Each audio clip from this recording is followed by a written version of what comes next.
Welcome to Pulse episode 83. In this episode we take a look at the updated patch 1.3.3 notes, Blizzard's interview with Day 9, a bunch of tournament and event updates, some IdrA drama, art and video updates, and much more. Let's get started.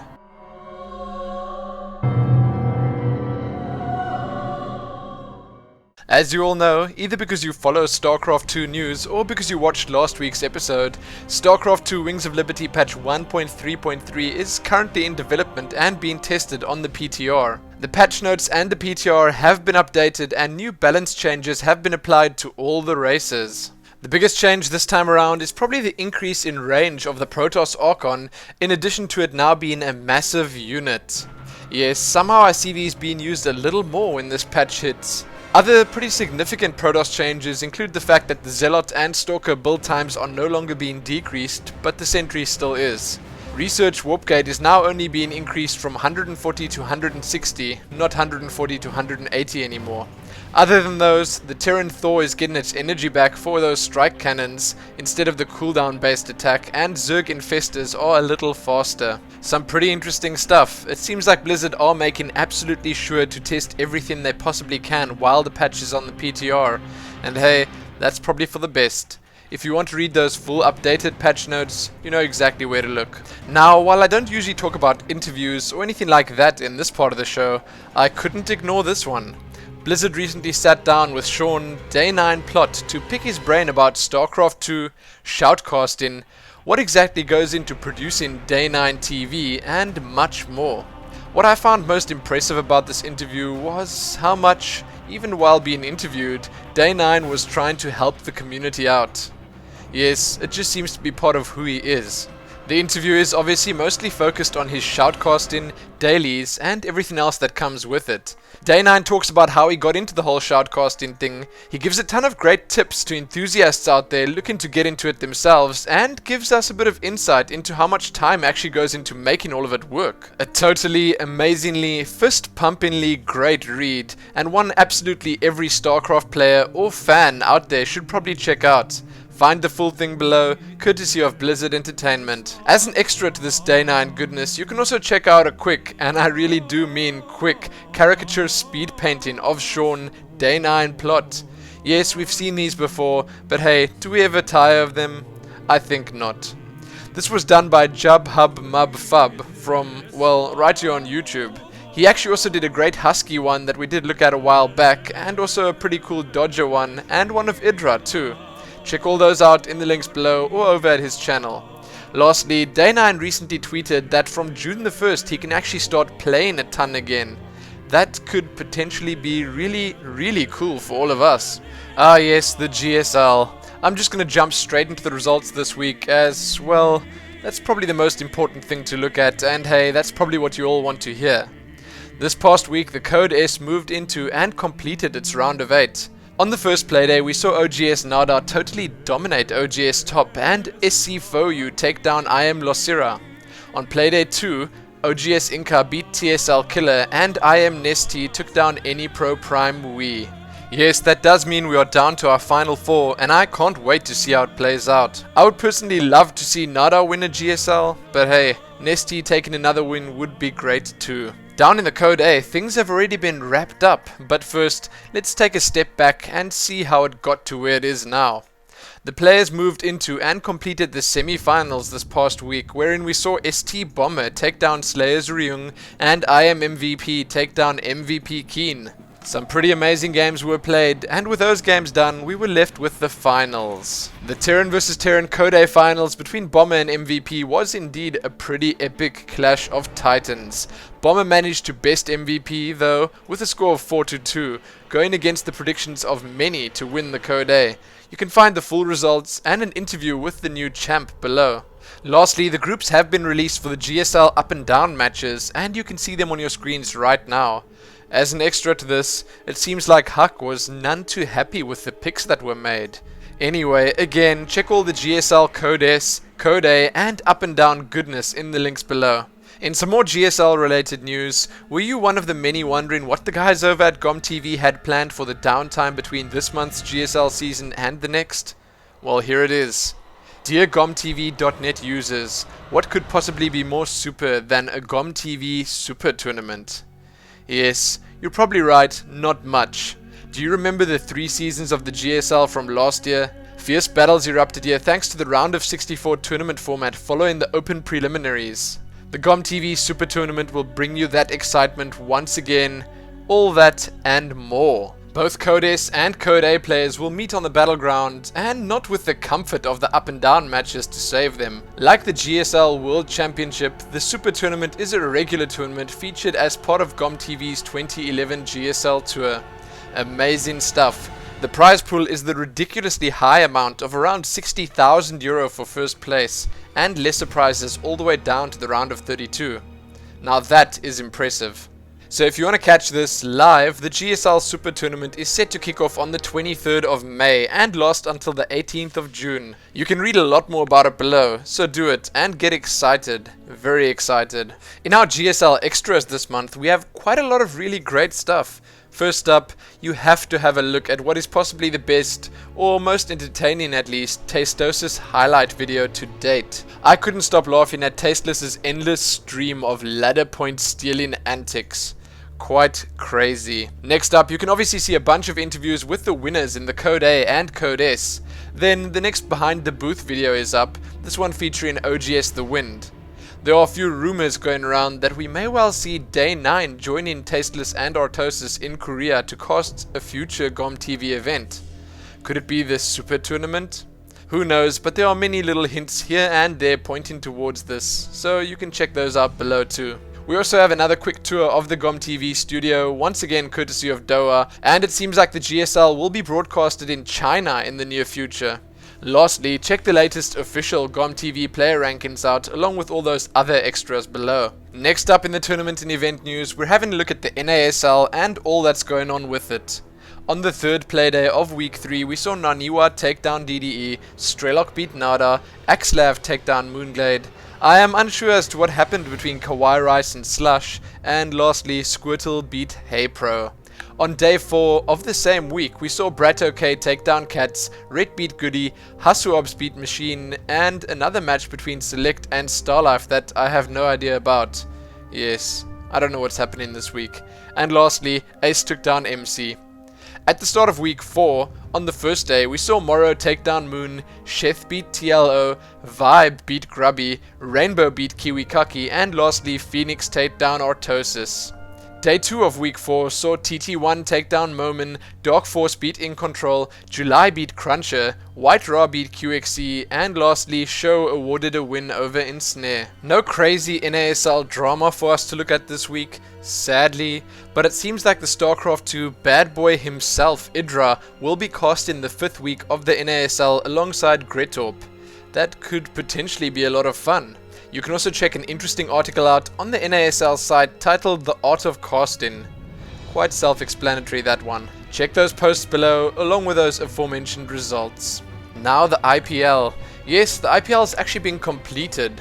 Remember that run IdrA was on last week? Yes, that one I told you about. Well, he seemed to have gained over enough momentum to fling himself into the finals against Kiwikaki, and let's just say after going 2-0 down, he managed to build that steam up again and crush Kiwikaki in the next 3 games, winning the series with a score of 3-2.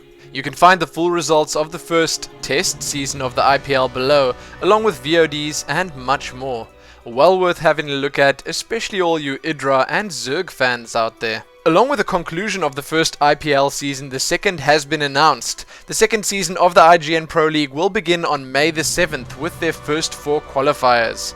It seems like a $50,000 prize pool will be up for grabs in the second season, and an expanded pool of players will get a chance at the prize. Pity that IdrA didn't get his share of that in the first season. But hey, sounds good, and you can read more about that below. In a few slightly smaller pieces of tournament and event news, you can check out a few results from the Stars War. MLG Columbus have announced their map pool.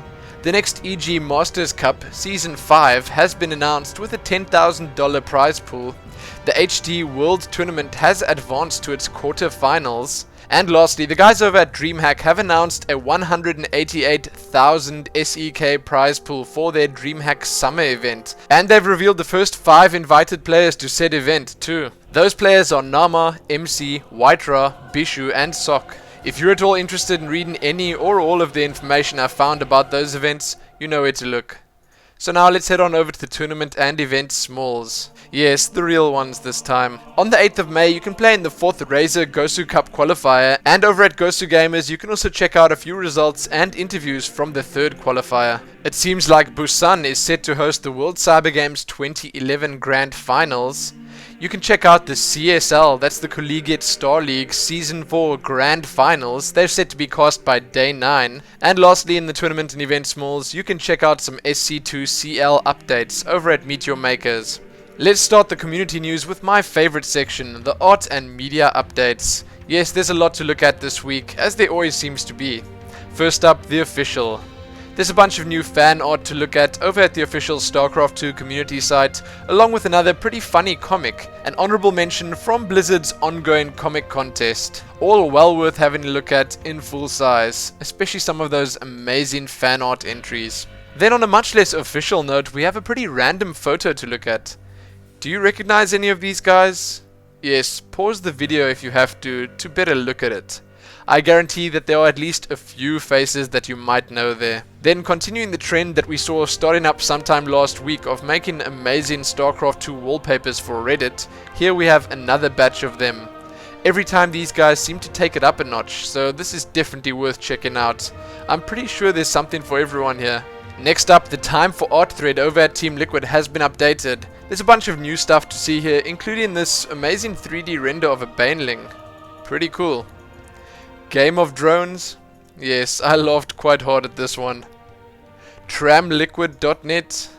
Yep, it's real. Lastly, who wants to see Boxer with a siege tank hat on? You do? Of course you do. Here you go. In our video and or YouTube updates, as always, there seems to be quite a lot of great, funny stuff. So we all know SeleCT is an amazing StarCraft 2 player, yes. He was amazingly good at Dawn of War 2, yes. But what other talents has he been hiding from us all these years? Well, this is something I should probably rather show you first. Have a look at this.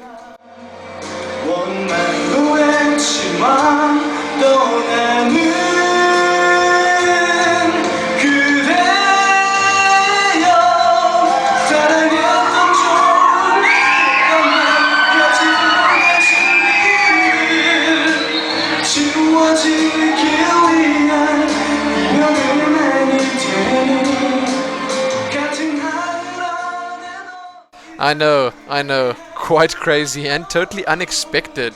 You can check the full thing out below, and sorry, you'll probably never be able to look at him the same way again, and will no doubt be wondering if any other pro gamers are hiding talents such as this from us. Then we have yet another, yes, another video from Tempo. This one is titled 3 Sad Stories, Swallowed by Ambition, about Mean Marine, Little Ling and Zealous Zealot.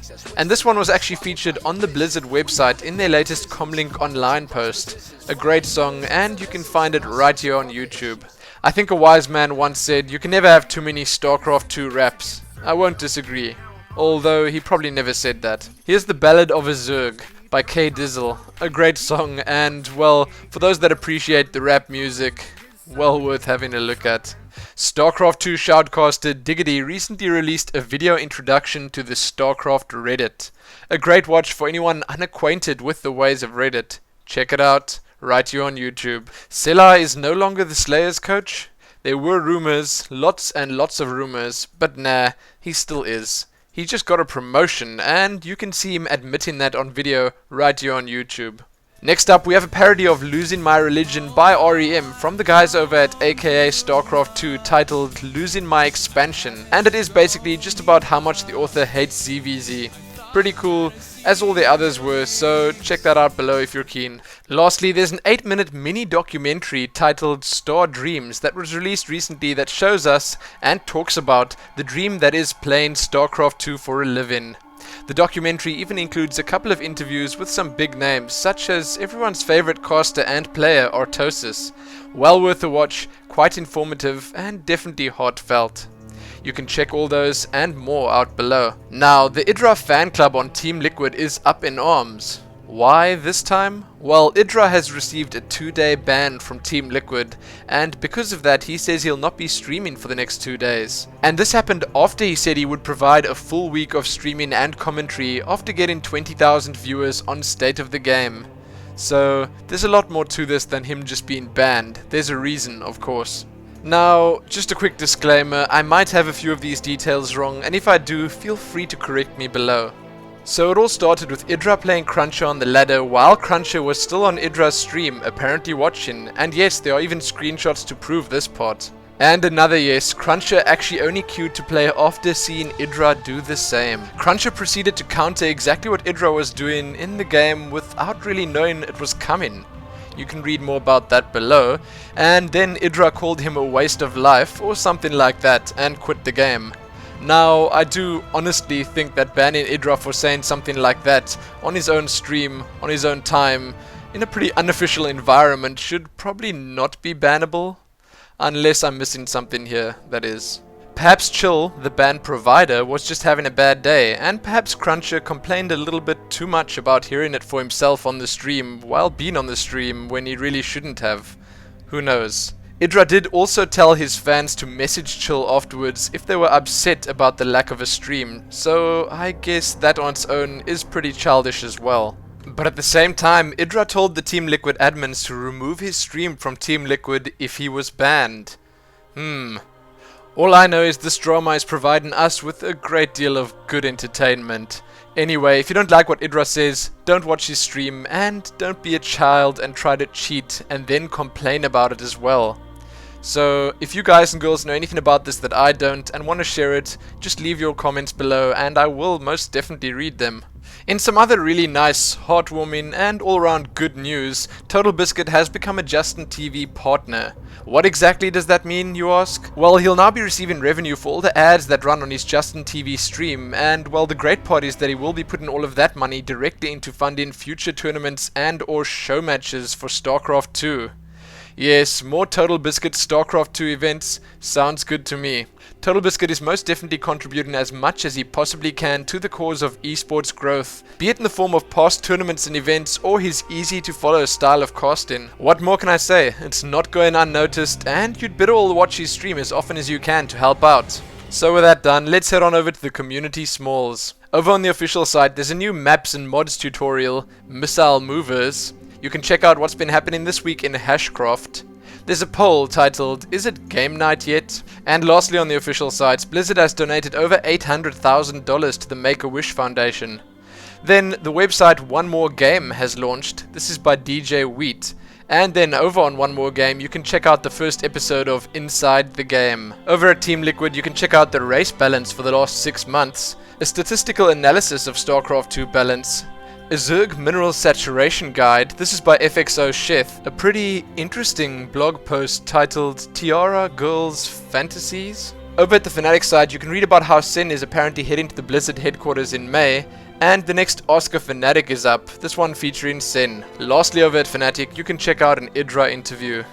Then apparently Tasteless is famous in Spain, Complexity has partnered up with Origin PC, there's an MC interview up over at SK Gaming, Todd has left the clan Millennium, Beastie Cutie interview up over at AAA, there's a Sheth interview over at Wellplayed, there's a Victor Nazgul Goosen's profile up over at Gosu Gamers, E.G. De Muslim is back, the winner of the latest ESL Female Only Cup has been interviewed by Pikachu, Show managed to score a 6-page spread in a Swedish magazine.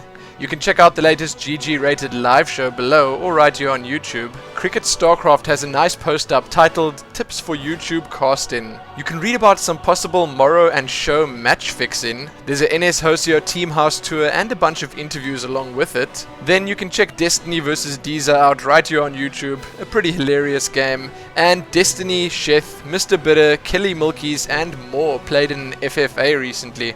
And lastly, right here on YouTube, check out I'm a G4, yet another StarCraft 2 parody. Sadly, that is all there is for Pulse episode 83. I sure hope this StarCraft news will keep you busy for at least a little while. Don't forget that Polar Fluke Muta Mayhem is happening this weekend, and you should definitely check the live stream out if you have a bit of time. You can find all the details about that below. Have a great weekend, and most importantly, happy StarCrafting.